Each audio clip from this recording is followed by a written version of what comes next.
जय हिंद दोस्तों। एग्जाम की पॉइंट में एक बार फिर से आप सभी का स्वागत है।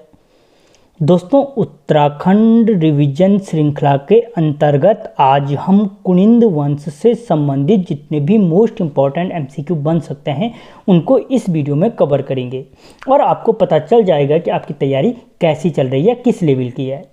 तो देखते हैं दोस्तों, आज का जो पहला क्वेश्चन है, उत्तराखंड में शासन करने वाली जो प्रथम राजनीतिक शक्ति कौन सी थी। तो दोस्तों, उत्तराखंड में जो शासन करने वाली प्रथम राजनीतिक शक्ति मानी जाती है वो है कुनिंद। कौन सा? कुनिंद वंश को माना जाता है। अगला क्वेश्चन, किस लेख के अनुसार कुनिंद लोग प्रारंभ में मौर्यों के अधीन थे। दोस्तों, जो जानकारी मिलती है वो प्राप्त होती है हमें कालसी अभिलेख से। किससे?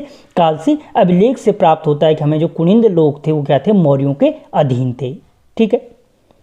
अगला क्वेश्चन, निम्न में से क्या है? असंगत युग्म का चयन करें। दोस्तों, इसमें से जो असंगत युग्म है उसका चयन करना है। तो यहाँ पे दे रखा है कुनिंदों की प्रथम राजधानी कालकूट में थी। ये क्या है? बिल्कुल सही है। याद रखना, अगर पूछा जाए कि कुनिंदों की प्रथम राजधानी कहाँ थी तो कालकूट या कालसी में थी।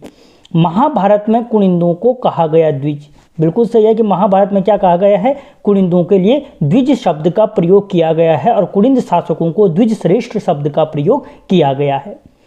अगला फैक्ट दे रखा है, कुनिंदों की द्वितीय राजधानी शत्रुघ्न थी।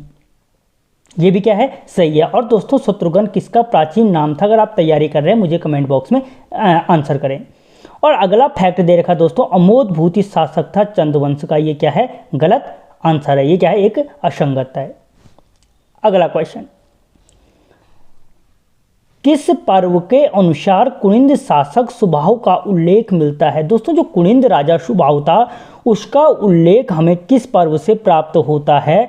तो वो प्राप्त होता है दोस्तों हमें वन पर्व से। किससे? वन पर्व से प्राप्त होता है।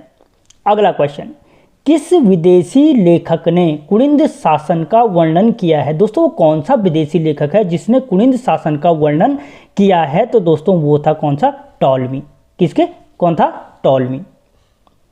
अगला क्वेश्चन, कुनिंद शासकों की मुद्राएं कहां से प्राप्त हुई। दोस्तों, जो कुनिंद वंश की मुद्राएं हैं वो कहां से प्राप्त हुए हैं?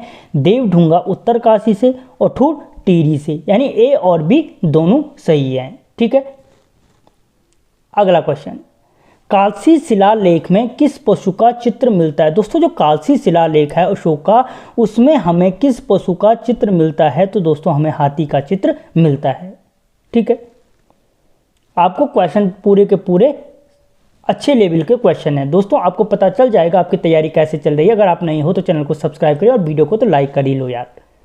अगला क्वेश्चन, कुनिंद वंश का शक्तिशाली शासक कौन था। दोस्तों, जो कुनिंद वंश का शक्तिशाली शासक था वो था अमोद भूति। कौन था? अमोद भूति। अगला क्वेश्चन, कुनिंद नरेशों को किस ग्रंथ में द्विज श्रेष्ठ कहा गया। दोस्तों, जो कुनिंद नरेशों को द्विज श्रेष्ठ शब्द का प्रयोग किया गया है वो महाभारत में किया गया है। कहाँ? किसमें? महाभारत में किया गया है। अगला क्वेश्चन, निम्न में से किस लेखक के अनुसार राज्य में कुनिंदों ने लगभग 200 ईस्वी पूर्व से 300 ईस्वी तक शासन किया। 200 ईस्वी पूर्व से 300 ईस्वी तक शासन किया है कुनिंदों ने। ये प्रमाण किसने प्रस्तुत किया? तो दोस्तों ये कहा डॉक्टर यशवंत कटोच जी ने। किसने? डॉक्टर यशवंत कटोच जी ने। अगला क्वेश्चन, अमोद भूति की कौन सी मुद्राएं पश्चिम में ब्यास अलकनंदा तक एवं दक्षिण में सुनेत से बेहद तक प्राप्त हुई। तो दोस्तों, वो कौन सी मुद्राएं थी जो कहाँ से? ब्यास अलकनंदा यानी उत्तराखंड से यूपी और पंजाब तक जो मुद्राएं प्राप्त हुई हैं वो कौन सी मुद्राएं थी? तो दोस्तों वो थी रजत और ताम्र दोनों मुद्राएं, यानी ए और बी दोनों। अगला क्वेश्चन, राज्ञो कुनिदंशो अमोद भूतिशो महर्जस किस भाषा में लिखा गया है। दोस्तों, जो कुनिंद वंश की मुद्राएं हैं उसमें जो राज्ञो कुनिदंशो अमोद भूतिशो लिखा गया है, शब्द का प्रयोग किया गया है, वो किस भाषा में लिखा गया है? तो दोस्तों प्राकृत भाषा में लिखा गया है। किस भाषा में? प्राकृत भाषा में लिखा गया है। अगला क्वेश्चन, अमोद भूति प्रकार, अल्मोड़ा प्रकार एवं चत्रेश्वर प्रकार की मुद्राओं का संबंध किससे है। दोस्तों जो ये 3 प्रकार की मुद्राएं हैं ये किस वंश की हैं? तो ये हैं कुनिंदों से संबंधित मुद्राएं हैं। अगला क्वेश्चन,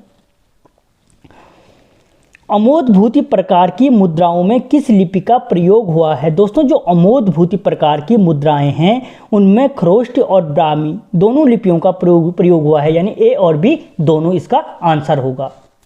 अगला क्वेश्चन, अमोदभूति प्रकार की मुद्राओं में कौन से चित्र अंकित हैं? दोस्तों जो कुनिंद वंश की अमोदभूति प्रकार की मुद्राएं हैं उसमें क्या है कि कौन सा चित्र अंकित है? तो दोस्तों उसमें क्या है आपका बी और सी, यानी मृग और देवी का चित्र क्या है अंकित किया गया है।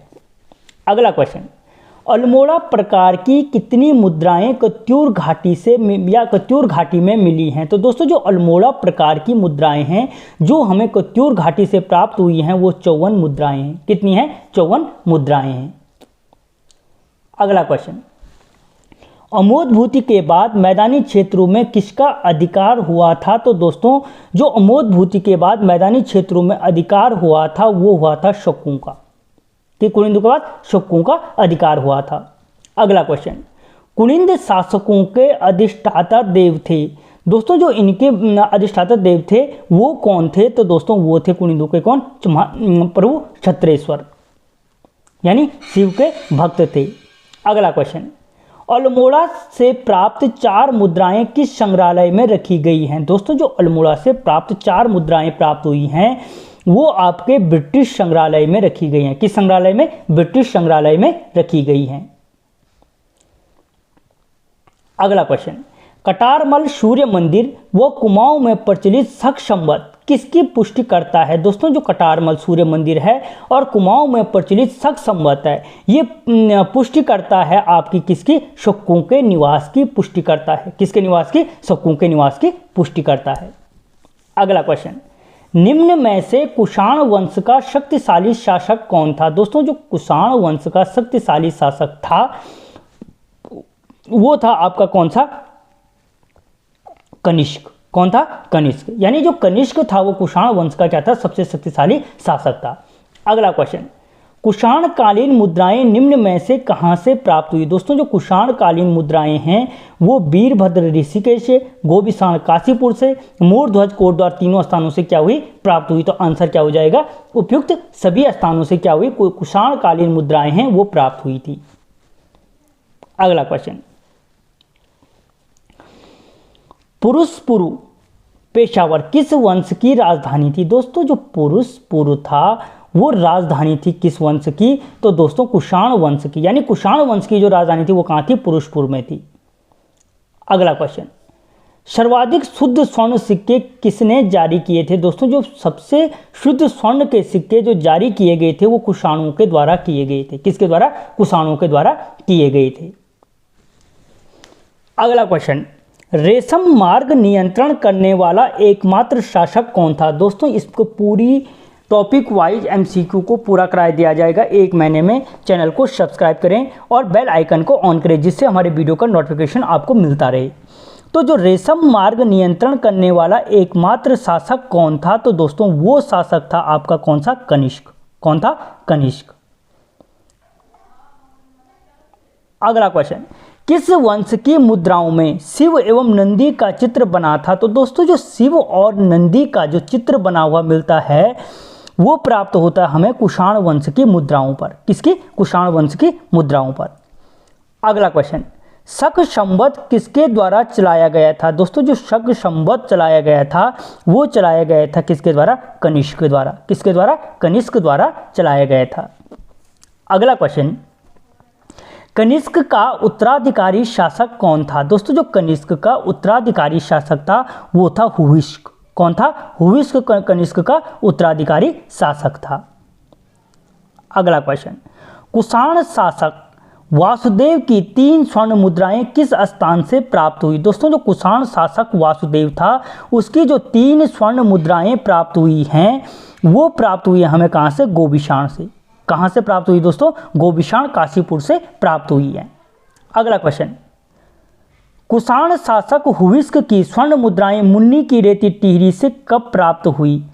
तो दोस्तों जो कुषाण शासक हुविस्क था उसकी जो स्वर्ण मुद्राएं हैं मुन्नी की रेती टीरी से जो प्राप्त हुई थी वो प्राप्त हुई थी दोस्तों 1972 में। कब हुई? 1972 में प्राप्त हुई थी। जौनसार भाबर एवं कालो डांडा से किस वंश की मुद्राएं प्राप्त? जौनसार भाबर जो देहरादून का क्षेत्र है और कालो डांडा जो लांसीडोन का प्राचीन नाम है, वहां से किस वंश की मुद्राएं प्राप्त हुई? तो दोस्तों यौदेय वंश की मुद्राएं प्राप्त हुई थी। किसकी? यौदेय वंश की। अगला क्वेश्चन, किस शासकों के सिक्कों में शूलधारी कार्तिकेय का चित्र अंकित हुआ है? तो दोस्तों जो शूलधारी कार्तिकेय का चित्र अंकित हुआ है वो यौदेय वंश की मुद्राओं में हुआ है। किसकी? यौदेय वंश की मुद्राओं में हुआ है। अगला क्वेश्चन, उत्तराखंड में शासन करने वाली ऐसी शक्ति जिनकी जानकारी सिक्कों से प्राप्त होती है और महाभारत में भी उसका वर्णन मिलता है, वह शक्ति कौन सी थी? दोस्तों वह कुल मिला के वो वंश कौन है जिसका वर्णन महाभारत में है और सिक्कों से उसकी जानकारी प्राप्त होती है? तो दोस्तों वो है कुनिंद वंश। कौन सा है? कुनिंद वंश है। अगला क्वेश्चन, भारत में कुनिंदों से संबंधित कितने अभिलेख प्राप्त हुए हैं? तो दोस्तों भारत में जो कुनिंदों से संबंधित अभिलेख प्राप्त हुए हैं वो 5 अभिलेख प्राप्त हुए हैं। कितने? 5 अभिलेख।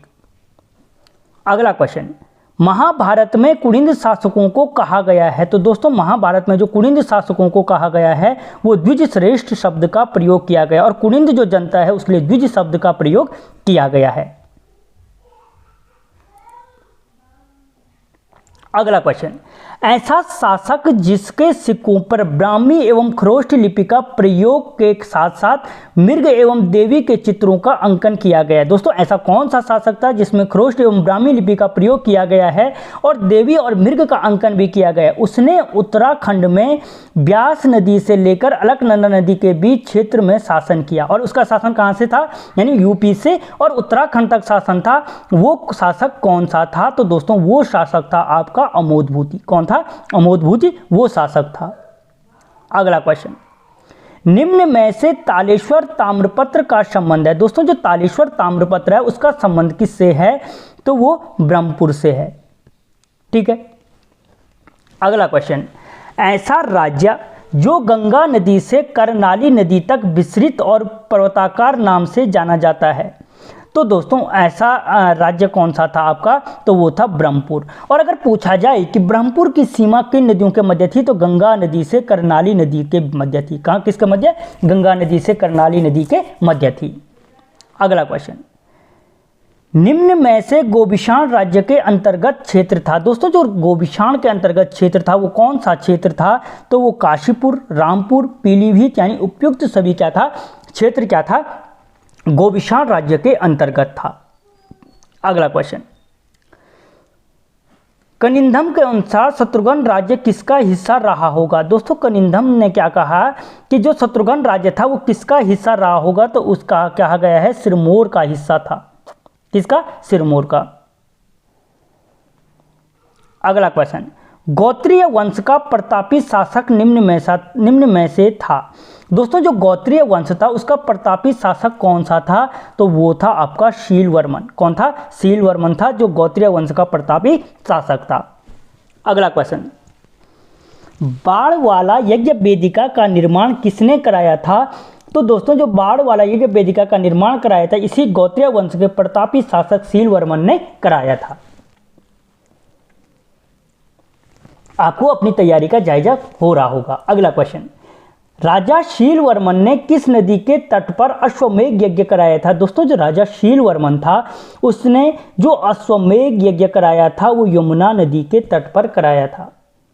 अगला क्वेश्चन, शीलवर्मन ने कितने अश्वमेध यज्ञ कराए थे? तो दोस्तों जो शीलवर्मन था उसने 4 अश्वमेध यज्ञ कराए थे। कितने? 4 अश्वमेध यज्ञ कराए थे। अगला क्वेश्चन, किस वंश की जानकारी बृहत संहिता एवं मुद्रा राक्षस से मिलती है? दोस्तों जो बृहत संहिता और मुद्रा राक्षस से जिस वंश की हमें जानकारी प्राप्त होती है वो कुलूत वंश है जो कुल्लू घाटी में निवास करता था और वृत्ताकार मुद्रा इन्हीं की जारी की गई थी। अगला क्वेश्चन, कुलूत वंश का प्रतापी शासक कौन था? तो दोस्तों जो कुलूत वंश का प्रतापी शासक था वो वीर्यस था। क्या था? वीर्यस इनका प्रतापी शासक था। अगला क्वेश्चन, कीर्तपुर राज्य की राजधानी कहाँ थी? तो दोस्तों जो कीर्तपुर राज्य की जो राजधानी थी वो कार्तिकेयपुर में थी। अगला क्वेश्चन, निम्न में से किसके अनुसार हूण राजा तोरमान व मिहिर कुल के अधीन हिमालय का कुछ भाग रहा था? दोस्तों किसके अनुसार हमें जानकारी प्राप्त होती है कि हूण राजा जो तोरमान था वह मिहिर कुल के अधीन क्या रहा, हिमालय का कुछ भाग रहा, वो जानकारी प्राप्त होती है हमें राहुल सांकृत्यायन से। ठीक है, अगला क्वेश्चन, किस प्रशस्ति में कुर्तपुर राज्य को गुप्त साम्राज्य के अधीन बताया गया है? दोस्तों जो कुर्तपुर राज्य है उसे गुप्त साम्राज्य के अधीन किसमें बताया गया है? तो वो बताया गया है दोस्तों प्रयाग प्रशस्ति लेख में। किसमें? प्रयाग प्रशस्ति लेख में। तो दोस्तों जो मोस्ट इंपॉर्टेंट 49 क्वेश्चन थे वो इसमें कवर किए गए हैं। अगले पार्ट में हम कार्तिकेयपुर के महत्वपूर्ण क्वेश्चनों को कवर करेंगे।